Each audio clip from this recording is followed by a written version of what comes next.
बिस्मिल्लाहिर्रहमानिर्रहीम। अस्सलाम वालेकुम जनाब। स्टोरी मैंने एक ही शेयर करनी है। एक ऐसा फ़ैसला होने लगा है जो सब कुछ बदल के रख देगा, जो सब कुछ किसी के हवाले से तलपट करके रख देगा। अब बिल्कुल फ़ाइनल राउंड में आप दाखिल हो चुके हैं। ये कोई कानून और आइन की लड़ाई है नहीं, ये मसल्स की लड़ाई है, ये आसाब की जंग है, ये बिल्कुल मफादात की जंग है। तो फिर दोनों तरफ से ज़ाहिर है उसी हिसाब से ही हर बंदा चलता है कि जब बिल्कुल ही अल्टीमेटली खान साहब ने डी चौक पर एहतजाज की कॉल दे दी है। अब देखते हैं उससे क्या होता है।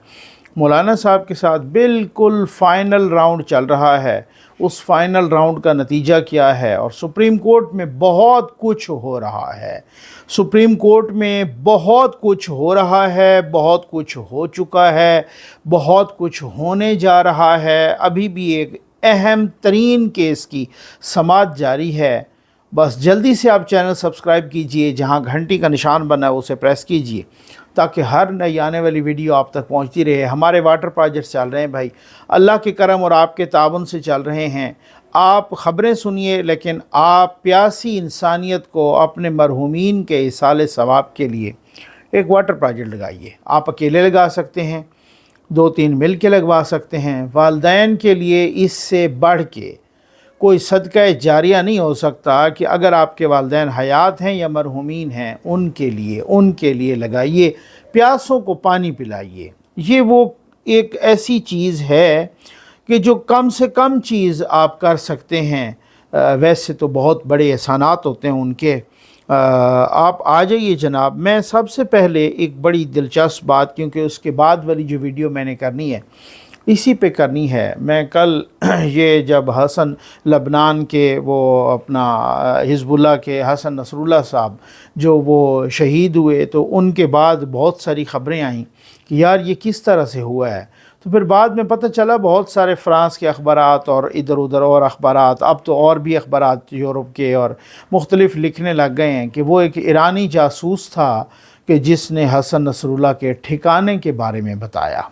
अच्छा, हमने अभी ये लोग सोच ही रहे थे कि कल अहमदी नयाद का एक इंटरव्यू आ गया। ईरान के सदर जो साबिक सदर थे अहमदी नयाद था, महमूद अहमदी नयाद, उनका एक इंटरव्यू आ गया और उस इंटरव्यू ने एक तहलका मचा दिया। मैं बहुत ही हैरान।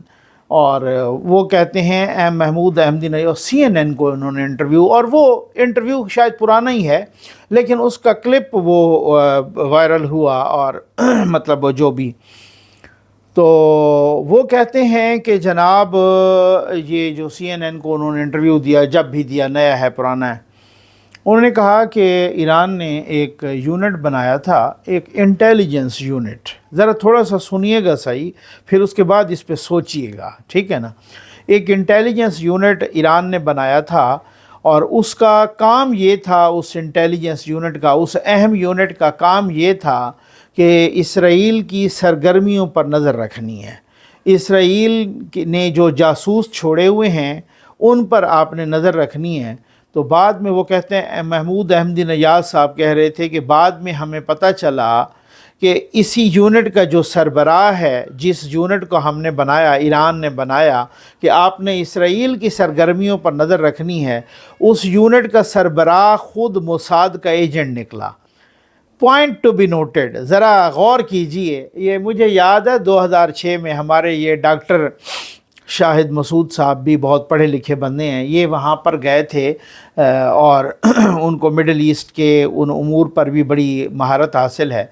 वो जब इसराइल ने हमला किया, 34 दिन तक लबनान पर बमबारी करता रहा, उनके 10 बंदे भी हिज़्बुल्लाह के नहीं मार सका, क्योंकि हिज़्बुल्लाह एक सीक्रेट तंजीम है। उनकी जो सीक्रेसी थी वो बहुत टॉप की सीक्रेसी थी। 34 दिन तक ये डॉक्टर शाहिद मसूद साहब कवरेज के लिए जाते थे और इन लाइव कवरेज आती थी, ठीक है ना। अच्छा खैर, वो मामला ये है। उसके बाद इसराइल ने, अमेरिका ने और वो जो ज़ायनिस्ट थे, उन्होंने ये कहा कि भाई अब सारा ख़र्चा करो इंटेलिजेंस पर, इंटेलिजेंस नेटवर्क पे ख़र्चा करो, अपने जासूस पैदा करो सारे मुल्कों में, चाहे वो मिडल ईस्ट हो, चाहे वो पाकिस्तान हो, चाहे इंडिया हो, चाइना हो, जहाँ कहीं भी हो, आप अपने जासूस पैदा करो। उन्होंने अरबों डॉलर इस पे ख़र्च किए और जासूस पैदा किए, और फिर उसी जासूस ने हसन नसरुल्लाह को भी मरवा दिया।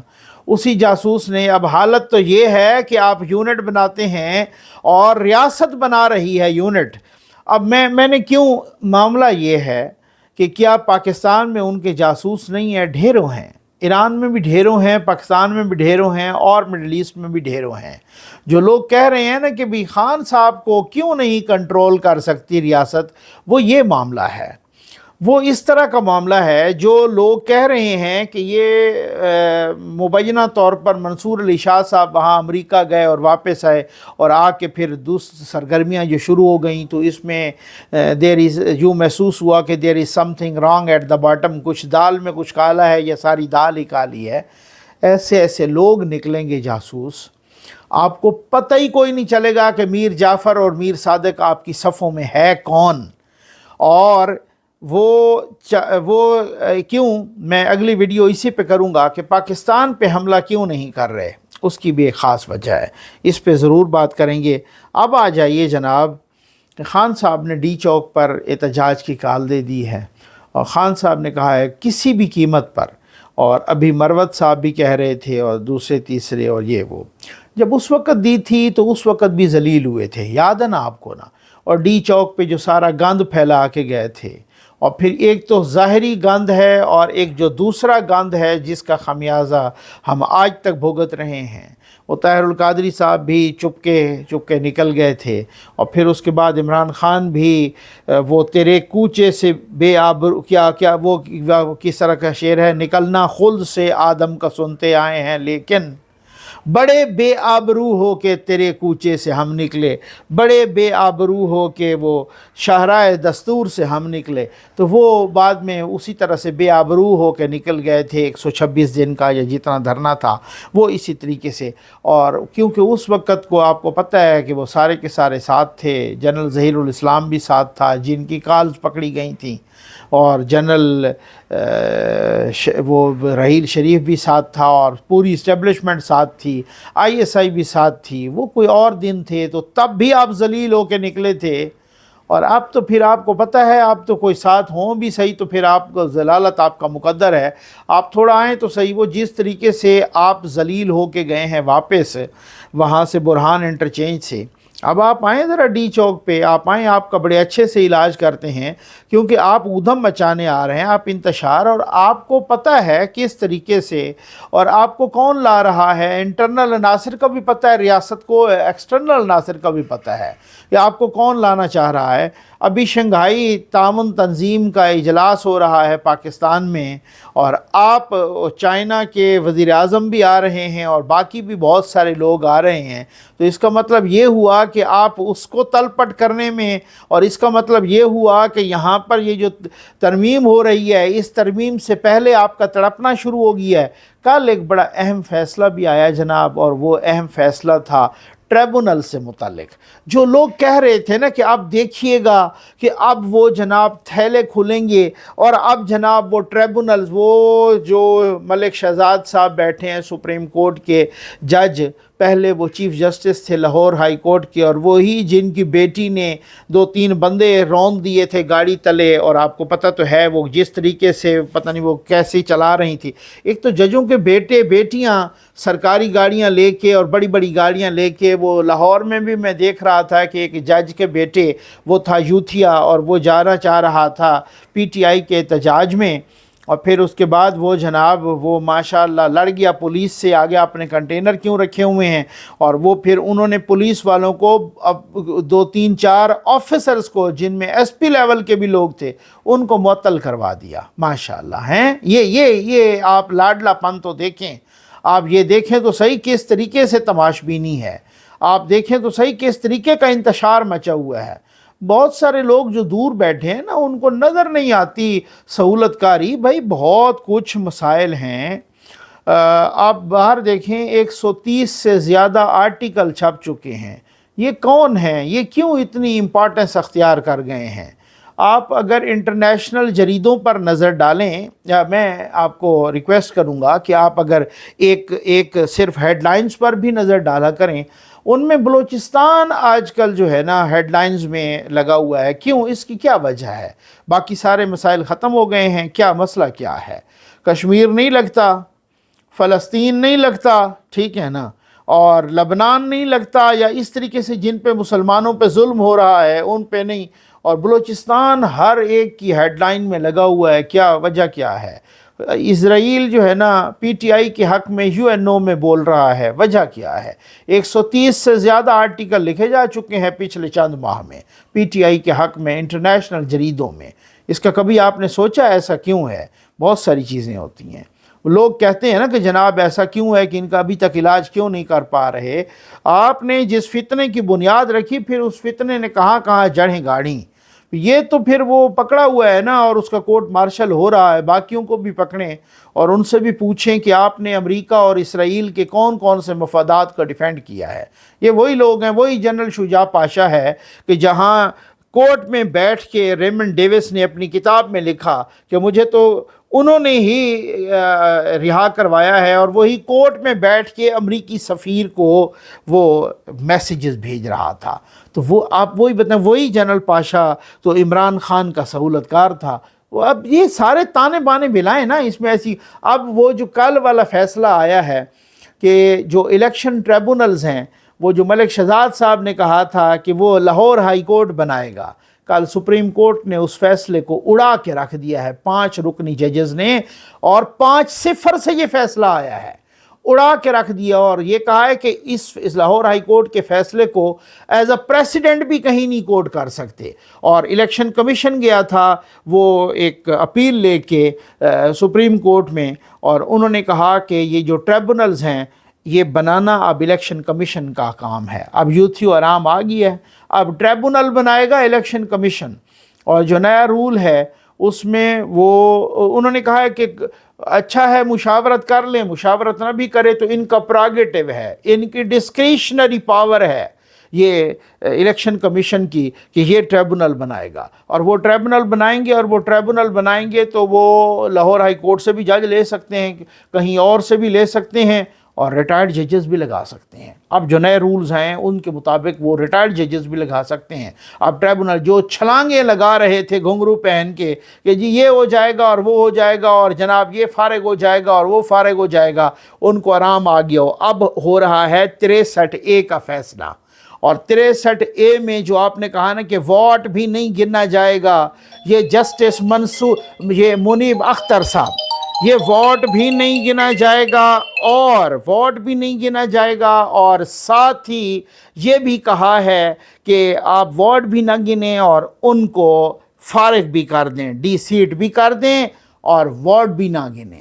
یہ ہے جسٹس منیب اختر صاحب کا فیصلہ کہ آپ وہ جو حمزہ شہباز کی حکومت بھی چلی گئی تھی اور باقی لوگوں نے جنہوں نے ووٹ دیا تھا وہ ڈی سیٹ بھی ہو گئے اور ان کا ووٹ بھی نہیں گنا گیا، یعنی ری رائٹ کر دیا۔ جس طرح سے مرضی آئی ہے نا جسٹس منیر سے لے کر جسٹس منیب تک، جس طرح سے جو جس کی مرضی آئی ہے وہی اودم مچاتا گیا ہے مبینہ طور پہ، ٹھیک ہو گیا نا۔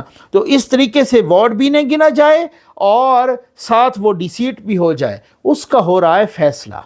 اب اگر ووٹ گنا جائے اور ڈی سیٹ ہو پھر تو لائنیں لگ جائیں گی نا۔